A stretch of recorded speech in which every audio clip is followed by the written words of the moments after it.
te digo que como, ok.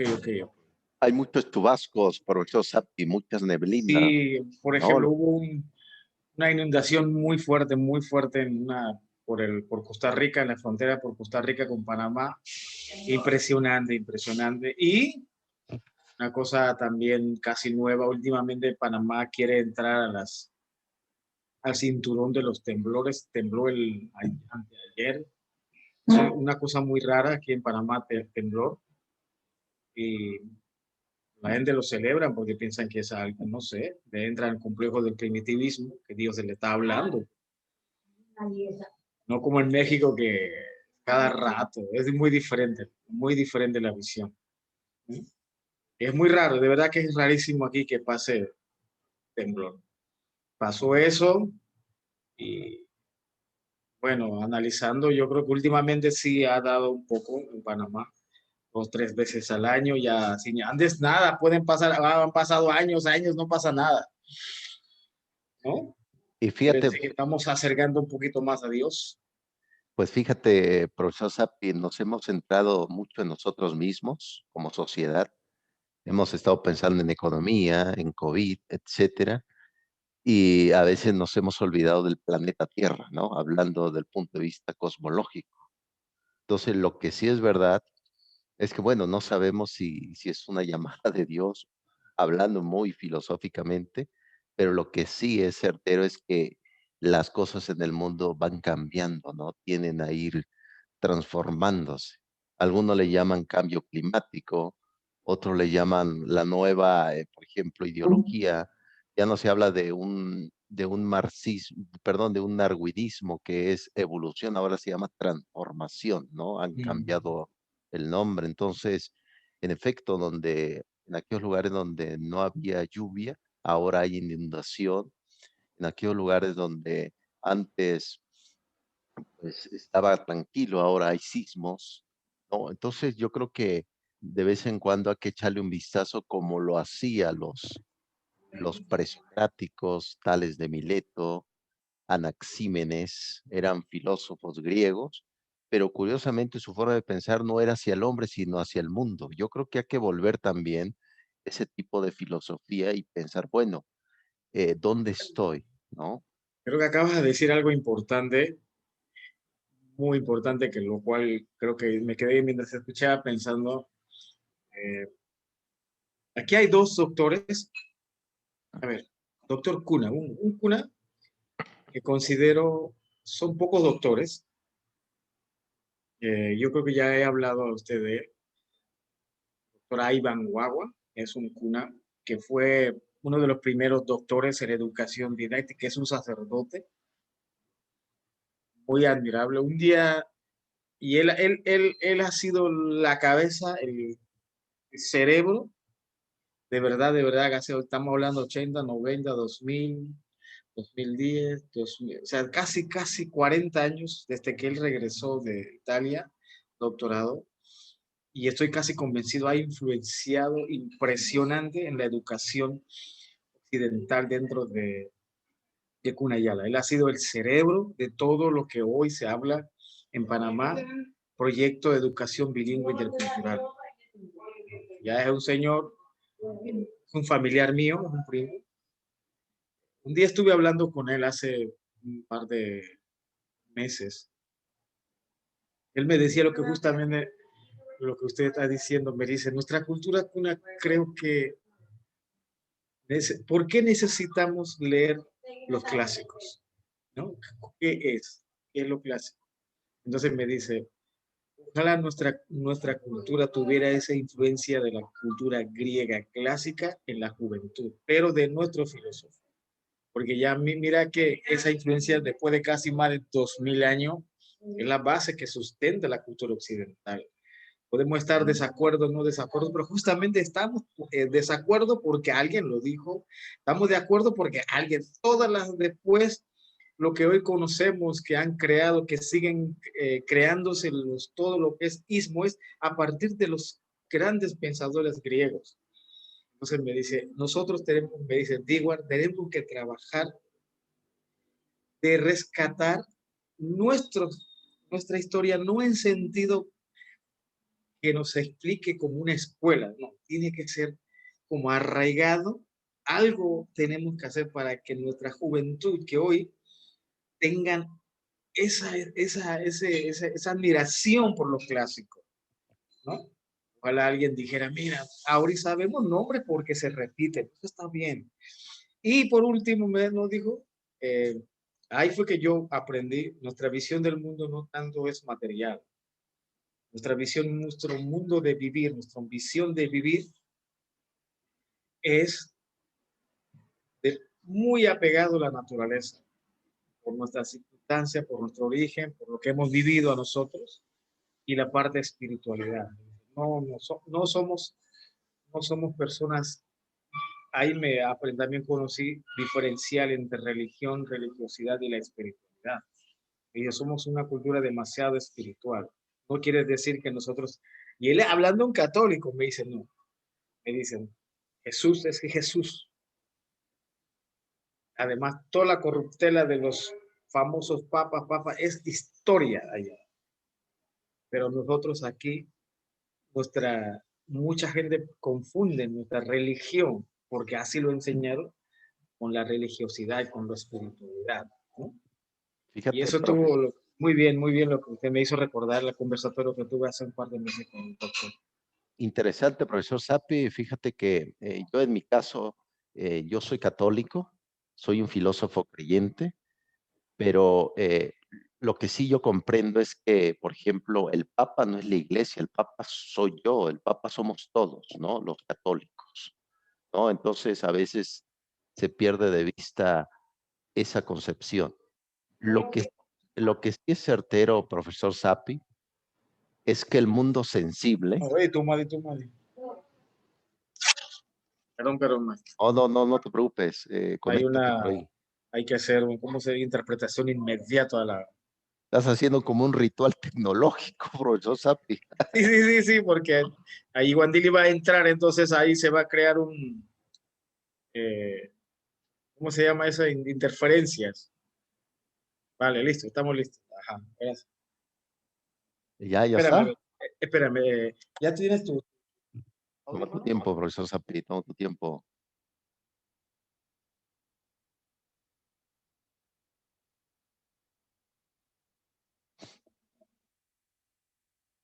Ahora sí estamos, ya. Y ahí Wandili ya va a entrar para evitar el ruido que hace.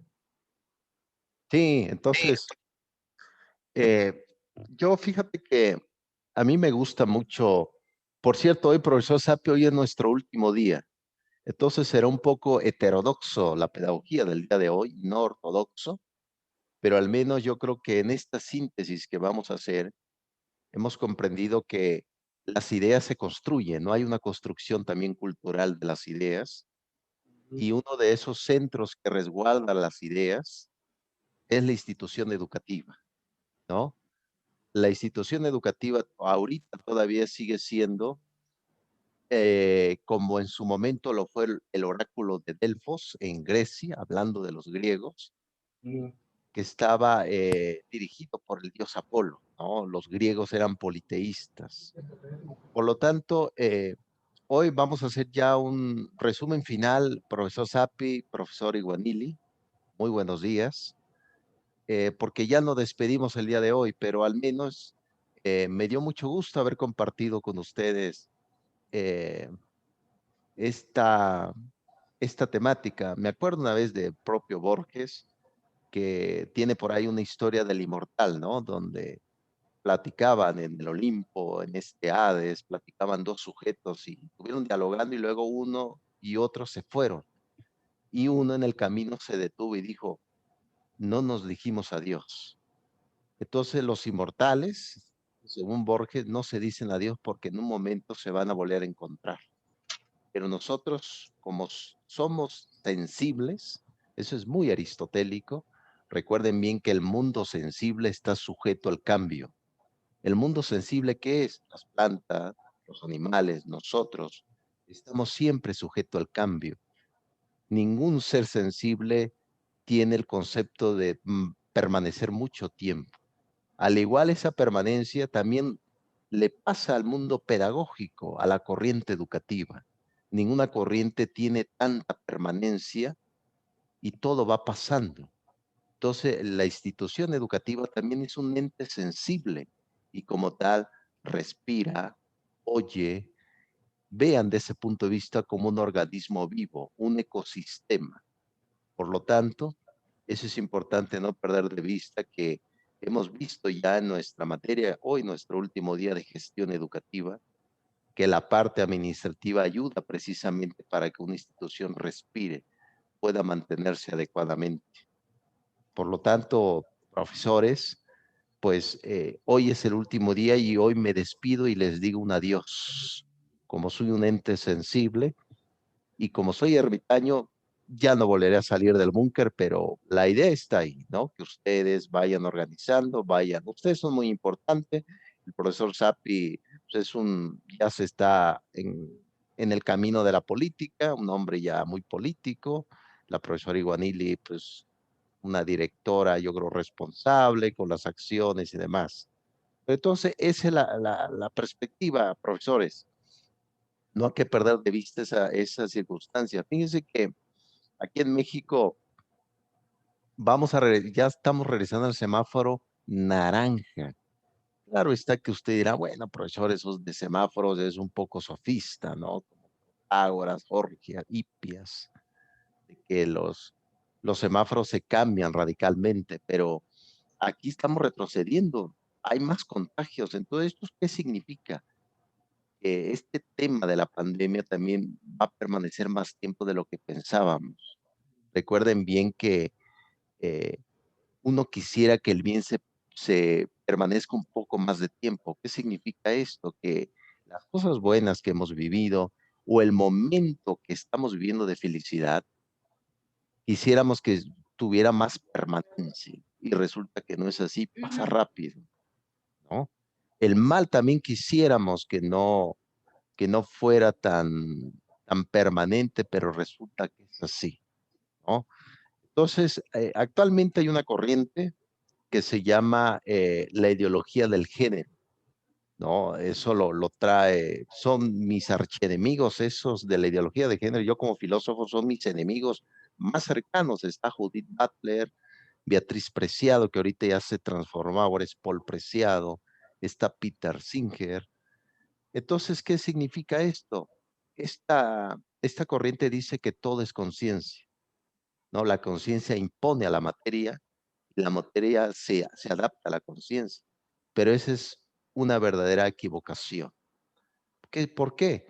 Porque existen fenómenos que suceden fuera de la conciencia del sujeto, fuera de nosotros mismos, existen fuerzas que accionan, que suceden. Un ejemplo, por ejemplo, ahorita una institución educativa que está sola.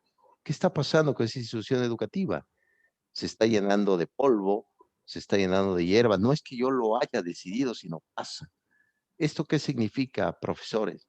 También hay que ponerle atención e importancia a la materia, a una institución educativa, a una pedagogía, a una corriente educativa, porque la materia, recuerden esto, tiene que cambiar. La materia está depositada también ahí, las emociones. Vean a cada sujeto que es educable, el sujeto que ustedes van a enseñar. Recuerden esto, los aspectos, ahora sabemos, la alimentación, el aspecto social también influye en el aprendizaje de cada una de las personas. Eso no hay que perder de vista. Anteriormente se pensaba que esas fuerzas materiales no influían en el sujeto, que todo era conciencia, y resulta que no es así, ¿no? Entonces, no hay que perder de vista el ecosistema educativo, la propia escuela, que es un ente vivo también, se va moviendo. Y ahora la pregunta es, ¿qué pasará con nosotros en esta era del COVID, en esta era del virus? O estamos en una era farmacéutica, en una era donde todos se automedican. Me duele la cabeza, medicamentos. No quiero sufrir medicamentos, como si el sufrimiento fuera algo malo. Comentó una vez Richard Gerber en su libro Crear hoy la escuela del mañana. Él decía que el fracaso hay que tenerle respeto porque tiene cierto aprendizaje de autoconocimiento, ¿no? Porque cuando fracasas te das cuenta de que en realidad eres finito. ¿no? No todo iba a salir en su perfección. Entonces, ahora que me dices, profesor Sapi, de este sacerdote ilustrado, que ha dado pie a reflexiones, a caminos, hemos visto que, como les he comentado, la educación y la filosofía sigue siendo un tema de peligro. El que se educa es un ente revolucionario, el que se educa es un ente que exige. Recuerden bien que ahora, yo he escuchado a algunos colegas que dicen, bueno, es que no es un buen momento para la educación, pero díganme ustedes, ¿qué siglo ha sido un buen momento para ser educado? No, ningún siglo ha sido un buen momento para educarse, al igual que el ente filosófico. Recuerden que la educación es una herramienta peligrosa, sigue siendo una acción peligrosa socialmente, al igual que la propia filosofía. Por lo tanto, ese es el cierre, profesores. Estoy hablando muy Schopenhauer, muy Baruch Spinoza, este holandés, pero yo creo que estas reflexiones los van a hacer ustedes pensar y transformar culturalmente su ideología. ¿Quieren comentar algo, profesor Sapi, profesor Iguanili? Bienvenida, profesor Iguanili. Te ves como enojada hoy este día. Espero que el profesor Sapi no te ha hecho enojar. Por cierto, ¿cómo les fue la fiesta de los 18 años? ¿Qué comieron? ¿A quién invitaron? Etcétera. Nada, buenos días. Muy buenos días.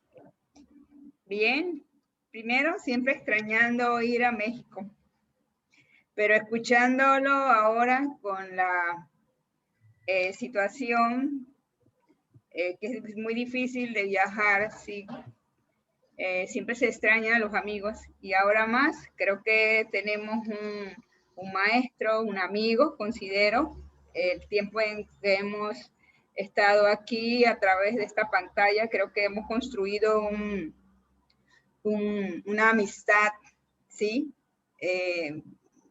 Dewar y yo siempre pensamos que los maestros, bueno, se respetan, pero cuando ya uno también tiene una madurez, el maestro se vuelve otro personaje en la vida de uno. En el caso de usted, bueno, yo estoy un poco así, a esta mañana le decía a Dewar me dijo, hoy es el último día con el maestro, y ahora el maestro que viene, ¿cómo será? Y créemelo que sí, claro que sí, toda su enseñanza, todas sus experiencias nos han servido muchísimo a los dos. Como al principio recuerdo, Dewar decía, bueno, a nosotros nos gusta la filosofía, pero yo no estudié filosofía. Y realmente creo que la ciencia, la filosofía es un aporte, yo diría, hoy, para mí, casi 100%, porque la filosofía realmente te hace reflexionar, te hace preguntar muchas cosas y llegas a ver a profundidad muchas cosas que ocurren en la vida del ser humano. Eso es lo que yo entendí y creo que, bueno, atino muchas cosas y me ha encantado su clase. La verdad sí nos ha servido muchísimo, ha sido como los mensajes que manda usted, que yo siempre digo, lo reciclo, es como mi tips, yo digo, wow, esto era lo que yo quería y mira que bien, no soy yo la que estoy pensando, sino que también hay otra persona que piensa así. Entonces yo digo, ok, yo tengo esa fortaleza por ese lado porque creo que la persona que me lo dijo tiene un conocimiento, tiene experiencia, ya es una persona con madurez, entonces yo digo, wow, este me gustó, y reciclo, y voy apuntando. Bueno, por otro lado, bien, entre familia, muy bien, pasamos súper bien toda la semana, mucho trabajo porque hemos estado, estas 2 semanas ha sido semanas de organización en la escuela, aparte de reuniones y todo lo que conlleva la administración en una escuela. Bueno, logramos, regresamos a la parte de la promoción de la escuela, el marketing. Bueno, logré hacer la grabación en el Teatro Nacional, logramos. No todos los profesores pudieron participar, bueno, por X motivos, que tampoco no puedo obligar a los profesores, vayan, no. Profesores conscientes y más jóvenes, que me gustó muchísimo que fueran jóvenes, porque al final de cuentas pienso que ellos son los que vienen van a ir tomando las riendas después de nosotros. Entonces fue muy, muy rico ver las jóvenes en ballet, en danza moderna, en jazz, que aparecieron al Teatro Nacional, y también fue muy importante para Dewar y para mí que apareciera la profesora que estuvo durante 20 años en la dirección. Y eso, ella estuvo muy animada, muy feliz, porque ella fue excelente bailarina en sus tiempos, fue solista, y muchas veces bailó, era su casa el Teatro Nacional. Es muy difícil llegar hoy al Teatro Nacional, porque el Teatro Nacional se convirtió en un patronato, entonces hay que solicitar, hay que pagar, como lo habíamos dicho, que cuando uno cosecha los buenos amigos, siempre hay también esa relación, siempre hay una relación de conexión, que es un solo objetivo, pensamos en la educación, y claro, el amigo que tenemos como coordinador en el Teatro Nacional no duda de nosotros, no duda de mi persona, por eso tuve ese espacio. Y también, bueno, me sentí muy bien porque en realidad yo estaba dirigiendo, porque a mí me encanta la televisión, siempre he estado cerca de la televisión, así que casi prácticamente era mi guión que estaba haciendo. Bien, todo muy bien. Y por otro lado, en la escuela, he estado mandando mensajes así como para no ir directamente, como yo quisiera ver la escuela de danza en la semana de organización. Le tiraba la línea que yo quisiera ver una escuela de danza inteligente, pero para eso nosotros tenemos como cuerpo de docentes actualizarnos, ser docentes vanguardistas, ¿sí? Que la tecnología nunca se va a acabar, porque ahora le echamos la culpa a la tecnología, a los maestros a veces. No tengo señal, se me va la luz. Bueno, en otros países ya el mismo Estado se preocupa que toda la parte tecnológica, la señal, todo lo que es las conexiones, ellos han ido, bueno, porque son países primer mundo, claro que sí, todo lo que es la parte de me imagino, las reconstrucciones del satélite, algo me imagino que harán que no se le va la luz, no se le va la señal, no, qué sé yo. Panamá es un país, bueno, no estamos ahí como creciendo apenas, eso le va a tocar al Estado hacer mejorar el uso de la tecnología. Entonces ahorita los docentes echamos la culpa a la señal. Yo les decía a mis compañeros, pero como docentes tenemos que ser responsables, tenemos que tener nuestras herramientas porque la tecnología no se va. Si yo soy docente, bueno, yo tendré que comprar una computadora si el Estado no me lo da. Nosotros aquí tuvimos que comprar así poco a poco, porque imagínate si la directora dice que no tengo luz, eso es como que mi cuerpo de docente estaría como buscando dónde está la dirección, ¿no? Diría yo. Bueno, eso me siento muy bien. Hablamos un poco sobre, más bien entramos en el tema del reglamento interno. Nosotros tenemos que actualizar el reglamento interno con la actualidad de la formación de las niñas, ¿no? Entonces hay casos, por ejemplo, en educación en danza hay una disciplina, ¿qué es lo que aprendimos nosotros también? El uniforme, el peinado, el no masticar, que parece una cosa tontería, el no masticar chicle, ¿ves? Las bailarinas no pueden estar masticando chicle como si fuera, no sé, una fiesta, sino la identidad de la bailarina tiene que ser, ¿sí?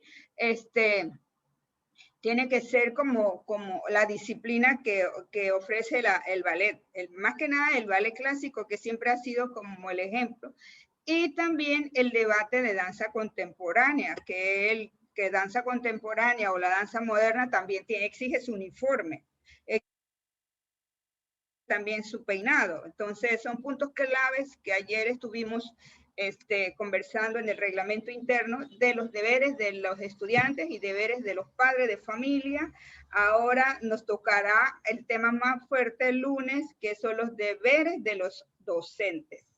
Allí entonces yo creo que seré un poquito más dura, porque sí realmente necesitamos un cambio. Tenemos que tocar nuestro corazón para poder tener una actitud diferente hoy día con la educación de la danza, en especial la danza, porque nosotros estamos con la danza, y pensando, bueno, que vamos a tener el edificio nuevo, la Ciudad de las Artes, y cuando vamos a la casa nueva queremos ir bien, ¿sí? Queremos colocar muy bien los muebles, la cocina, ¿no? Entonces, así tenemos que llegar a la casa nueva, tener el reglamento interno donde los padres de familia digan, wow, la escuela tiene reglamento interno, los estudiantes cuando tienen un fracaso deben cumplir estos requisitos, los docentes, las sanciones, y créeme que yo pienso que así la gente, también tenemos que hacer docencia al público, a los padres de familia, que es muy importante darle docencia a la comunidad, porque muchas veces la gente desconoce nuestra carrera. Entonces, al desconocer, obviamente malinterpretan muchas cosas. Pienso que ahí es el número uno también, dar docencia a los padres de familia. El tiempo en que yo he estado, siempre me lo dicen a mí, oh, profesora, si a mí me hubieran dicho como usted me lo está explicando, yo hubiera entendido, pero yo no sabía eso, por eso vengo a exigir, por eso me molesta. Y me di cuenta en ese sentido que sí necesitan una orientación los padres de familia, una buena comunicación con la dirección.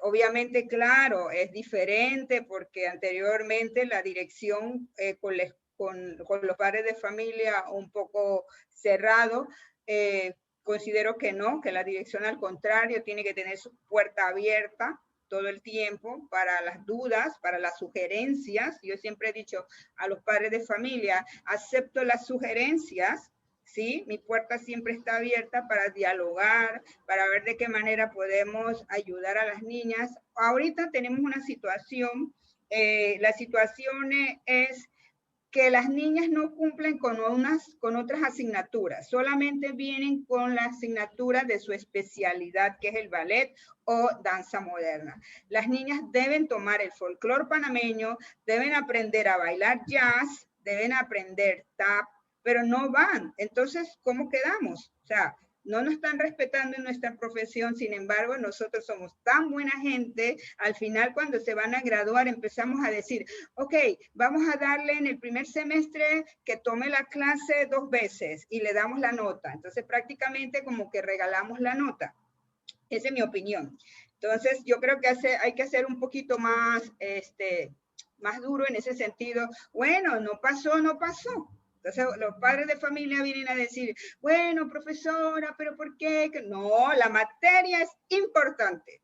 Es una formación integral. Usted se va a otra escuela, no le va a decir, ah, mira, no pasó, y no pasó, y repiten el año. Bueno, la carrera de danza también es así. El otro es, bueno, estamos creando para el futuro el bachillerato en danza. Creo que vamos por el buen camino. A mí sí, yo tenía ese sueño.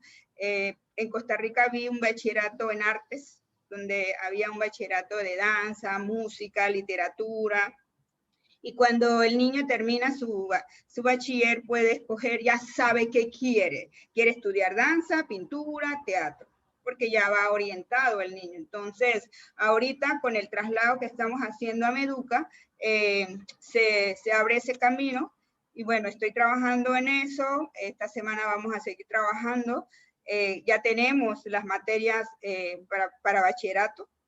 Y bueno, y así estamos, trabajando full estas 2 semanas. El video que usted nos mandó, me encanta, lo veo, el rector, pero creo que yo hice como el primer paso, y yo le decía al camarógrafo, guárdamelo, déjame seguir soñando para empatar en septiembre, porque en septiembre es el aniversario de la escuela, de los 73 años de la escuela de danza. Cuando yo volví a escuchar al rector que aprovechaban su cumpleaños de la universidad, nosotros, bueno, yo aproveché ahí el mensaje diciendo, porque nuestro país está celebrando el bicentenario. Entonces, yo ahí mi mensaje dice, bueno, Panamá está celebrando el bicentenario y en el marco de la celebración también la Escuela de Danza está celebrando sus 73 años. Eso me dio un tips, pero claro, tengo que seguir escuchando para ya ser muy personal, claro, muy personal a mí, como Iguandili, el mensaje. Y bueno, así vamos, profe. Pues mira, profesor Iguanili, mucha chamba. Ojalá que el profesor Sapi no se ponga muy estricto y requiera tiempo para él. ¿No? Espero que no se vaya a poner muy, muy rebelde, muy político. Es interesante, profesora, profesor Iguanili. Yo creo que se puede rescatar algunos puntos. En el tema tecnológico, en efecto, la tecnología, viendo el punto de vista moral, no es mala, tiene ciertos servicios necesarios, son medios, no son fines. Los fines es aprender y debemos de tomarla como una herramienta eficaz. Claro está que cuando la propia tecnología se utiliza con fines precisamente como para olvidar al sujeto, ahí las cosas ya no están bien. Lo que sí es que no toda la vida es tecnología, hay momentos que hay que hacer otras cosas, eso sí, hay que tener también los límites. Yo, por ejemplo, he descrito también la era de la tecnología como la era de la Torre de Babel. Yo le he puesto ese nombre, son inventos míos, no me hagan caso, o sí, no lo sé, pero hemos visto viajes espaciales, estos multimillonarios peleándose entre ellos, el turismo espacial. Y al final de cuentas eso es la huida de uno mismo, ¿no? Conquistamos espacio, pero no nos conquistamos a nosotros mismos. Entonces la tecnología debe de ser eso, la parte, la pauta para que nosotros mismos nos conozcamos, ¿no? Como dijo el oráculo de Delfos, conócete a ti mismo. Por otro lado, por ejemplo, dices tú, bueno, yo como directivo eh, veo también cuáles serían los objetivos, hablando un poco como Rap Tyler. Rap Tyler fue el creador de la evaluación educativa, la evaluación curricular. De vez en cuando hay que evaluarnos a nosotros mismos. Y Rap Taylor hablaba sobre los objetivos, evaluar qué objetivo quiero lograr, y tú acabas de decir como dos objetivos importantes. Por un lado, mantener también la buena disciplina corporal en los jóvenes, ¿no? Por lo que dices, y yo comprendo, yo desconozco, pero conozco la danza griega como filósofo, ¿no? Sófocles, Carpo, etcétera, ¿no? Como filósofo lo sé, pero ustedes son expertos en eso. Lo que sí es que debe de uno de mantener cierta estética, ¿no? Ya ves que habíamos hablado en la clase pasada sobre también conocerse el marketing personal, andar bien peinado, bien vestido, eso habla bien de nosotros mismos. Al igual que en el caso de los jóvenes, imagínense masticando chicle, se ve mal. Esa es la parte, un objetivo, ¿no? Lograr ese aspecto. Por otro lado, la parte docente, donde lo veo que es más difícil entrar con gente ya que tiene un peso cultural, ¿no? Prejuicios culturales en el caso de un profesor. Y no es fácil, porque recuerden bien que el crecimiento causa un dolor, también crecer duele, ¿no? Entonces, en esta parte de los profesores, pues yo creo que hay que ir viendo también qué docente sigue el proyecto de nosotros, el proyecto institución escolar, y qué docentes también deben de abandonar, porque en vez de ser un pacificador, esa palabra es de Daniel Goleman. Daniel Goleman fue el creador de la inteligencia emocional. Pacificador. ¿Qué significa pacificador? Que en un momento de problemas, el docente no contribuye al problema, sino trata de mantener una solución. Vean qué docente es pacificador y qué docente, en vez de ayudar a la institución educativa, está aumentando el problema. Entonces, hay que también reorganizar la planta docente, lo que debe de hacer un gestor educativo. O también no hay que perder de vista, profesor Sapi, profesor Iguanili, si el profesor Sapi se está revelando, yo creo que hay que organizar al profesor Sapi, ¿no? Eso es como una de las vías. Por otro lado, ustedes como son doctores en educación, tienen la potestad y el conocimiento también de reorganizar el mapa curricular de un sistema educativo. Hay materias que son necesarias y hay materias que no lo son, como tú habías comentado. Bueno, necesitan estas alumnas antes de entrar a danza haber tenido ciertos aprendizajes. Hay que reorganizar el mapa curricular. No va a caer nada mal. Dale un vistazo al diseño curricular de una institución educativa. Ustedes son expertos. Hay materias que son necesarias, hay carreras que son de vital importancia y hay otras que realmente pues no son, como aquí en México la licenciatura en béisbol. No sé, no, realmente yo puedo saber béisbol o no. Hay materias que sí son importantes. Entonces yo lo veo desde el punto de vista, sí, profesora Iguanili, yo creo que tu gestión lo vas haciendo bien. De pronto, a lo mejor en un futuro yo veo en YouTube a la profesora Iguanili dando su marketing educativo, presentando su institución educativa, presentando él, cuáles son los beneficios de que yo como padre de familia tengo en enviar a mi hijo, a mi hija, a estudiar en tu institución educativa y cuáles son también las fortalezas que va a adquirir, las competencias, la destreza, las aptitudes, las organizaciones, el pensamiento crítico, etcétera, que va a lograr un joven si entra a mi institución educativa. Al final de cuentas, profesor Iguanile, profesor Sapi, ustedes deben de saber cómo vender muy bien su institución educativa. Ahora vean, las cosas no están nada fáciles. Vemos escuelas planas, vemos escuelas inteligentes, pero aún a las escuelas inteligentes se la está viendo difícil. ¿Por qué razón? Porque hay un concepto que viene desde el punto de vista administrativo que se le llama la cadena de valor. La cadena de valor es un concepto impuesto, organizado por un economista de Harvard llamado Michael Porter. Yo lo he leído en la licenciatura, en el posgrado, en el doctorado, también lo he leído. Me gusta también la parte, como les comenté, pero siempre desde el punto de vista filosófico. Michael Porter decía que si al señor de la esquina que vende tamales le va bien, ese dinero se va a convertir en una cadena y ese dinero va a terminar en la colegiatura del muchacho que está en mi escuela. Pero, ¿qué pasa si en la esquina no le va bien a la persona? Va a generar que la cadena se empiece a disolver. Es lo que estamos viendo ahora con el tema del COVID-19.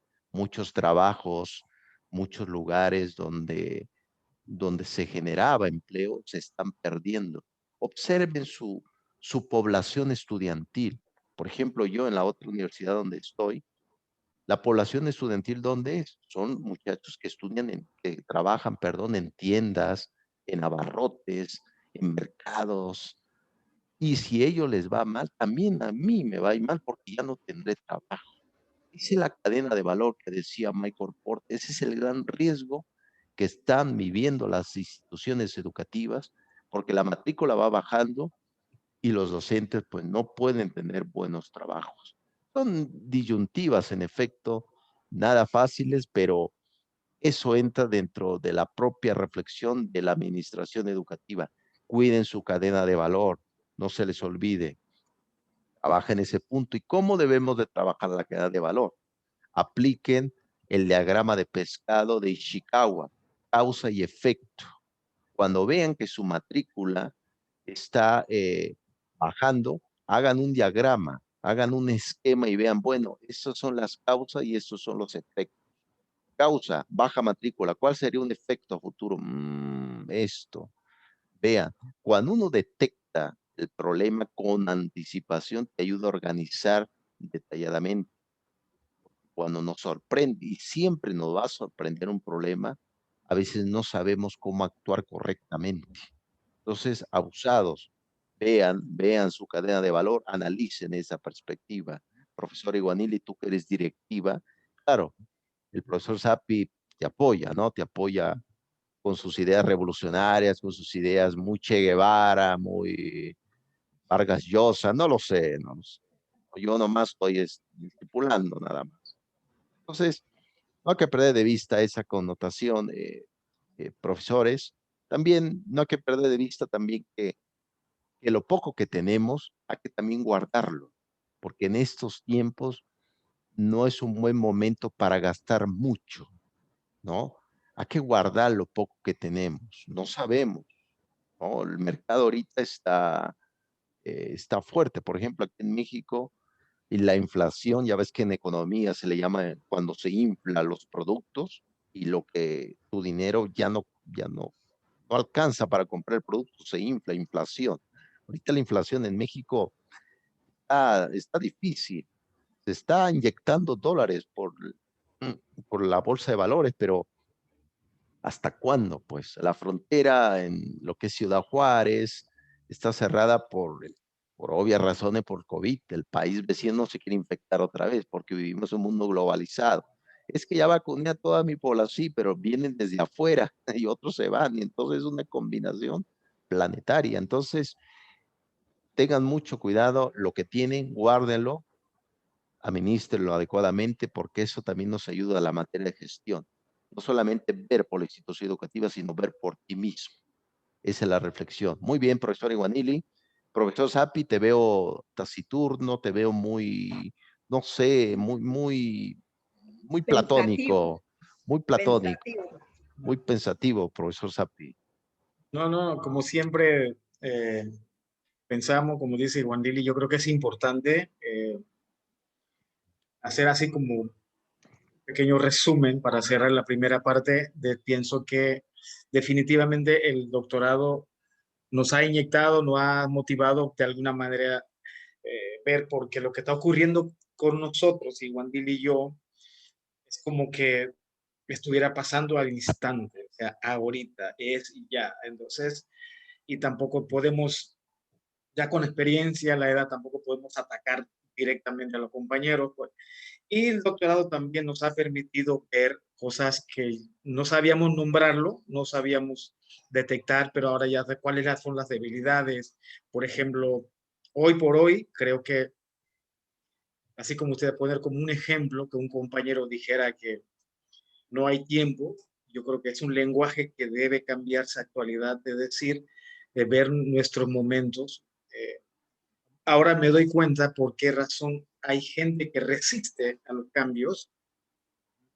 Yo siento que la crisis educativa ha sido globalizado en general, porque hay mucha más, porque más la gente no cree, cómo nos han influenciado todas las propagandas exteriores, decir, porque en Italia la gente está saliendo sin máscara, hay una ONG de sin máscara contra vacuna, contra todo, o sea, uno ya va descubriendo, hace un par de años leí un cuento muy interesante de los Club Bilderberg, creo que se llama Los hombres más poderosos del mundo.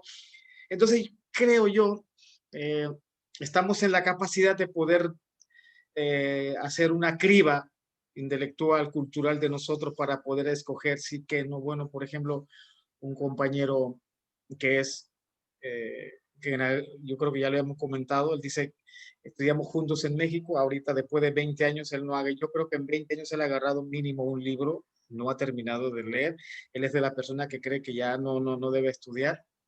Ya, anteayer comentó que todo se puede estudiar por internet.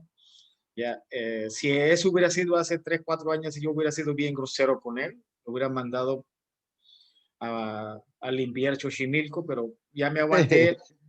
Y uno va aprendiendo, dices, wow, como gente que vamos conociendo. Por ejemplo, esta semana, cuando Iguandili tocó por primera vez palabra inteligente, claro, hoy, sí, hoy yo sé que la inteligencia no significa ser sabio, ¿no? Quizás ellos por su territorialidad, cotidianidad, cuando Iguandili dice hay que ser inteligentes, fue un insulto, ¿no? Wow, o sea, entonces, y después se fueron bajando, creo que ha sido muy interesante. Ivandili, últimos 2, 3 días no ha participado directamente como directora, sino ha dejado. Entonces salen los personajes. Wow. Ayer casualmente tuve que hablar aparte al compañero el filósofo del internet, que, porque él insultó indirectamente a una compañera que también está un poco tocada de cabeza. No me gustó, claro, yo ya no hablé por Zoom con él, sino aparte hice una llamada rápida. Le dije al compañero que a ti no te gusta, no cuestiones, no empieces a cuestionar a las personas porque yo soy primero para cuestionarte y no te va a gustar. Bájale un poquito porque así no es. ese muchacho se desapareció. Creo que fue un golpe bien duro. Ego a su ego. Entonces creo que bajó, porque aparte de Iguandili fue, yo no sé si está bien o está mal, yo creo que está bien. Le dio el poder a él que se encargara de dirigir la parte de del reglamento interno. Y este joven maestro, wow, se ha despocado mandando no sé qué, yo me quedo mirando, yo no he hablado porque también uno ya entiende la cotidianidad de la idiosincrasia del barrio. Van a decir, ya, el primer año de Iguandili me dijeron, yo le digo, no vuelvan a decir, no. Por ejemplo, es esposo de la directora, así que él puede hacer lo que quiera. Entonces, yo me he apartado para no confundirme, entonces yo no casi no he hablado, solamente cuando yo veo que algo que yo puedo aportar. Ya hace poco, ya creo que hace como un par de meses se enteraron que nosotros estábamos estudiando doctorado. Entonces también hay ya como que dicen, bueno, no, va a hablar doctor Díaz, vamos a ver, claro, no me caigo en esto. Otro, muy bien, yo siendo, como dijimos en palabras introductorias, yo creo que sin filosofía no existe la investigación. Una lectura que decía, ¿por qué siempre preguntaban a Albert Einstein? Nunca le preguntaban qué era física, al contrario, le preguntaban siempre que si él creía en Dios, ¿no? Entonces, y no hay un científico, no hay un ser humano en el territorio, en la tierra que vivimos, que es famoso sin que no sepa filosofía y cultura. O sea, no hay. Por más que podamos hablar de física, especialmente en campo de la física, matemáticas, ciencias exactas, tiene para ser alguien, cambio, necesita filosofía. La filosofía nos permite, nos da ese espacio para cuestionar lo que somos nosotros y los conocimientos. O sea, es investigar. Eso ha sido, Totalmente, profesor eso Sapi. me ha, me ha gustado muchísimo pensar, por eso creo que Andy yo decía de alguna manera empírica, yo quiero ser filósofo de la danza, quiero ser teórico de la danza. Eh, ¿Qué entonces te eso, parece, profesor Sapi, si retomamos tu idea de filósofo de la danza y de este hombre, profesor rebelde, también desubicado en la pedagogía? Tomemos un momento, profesores, y ahorita nos vemos. ¿Qué les parece? vale, listo, gracias. Muy bien.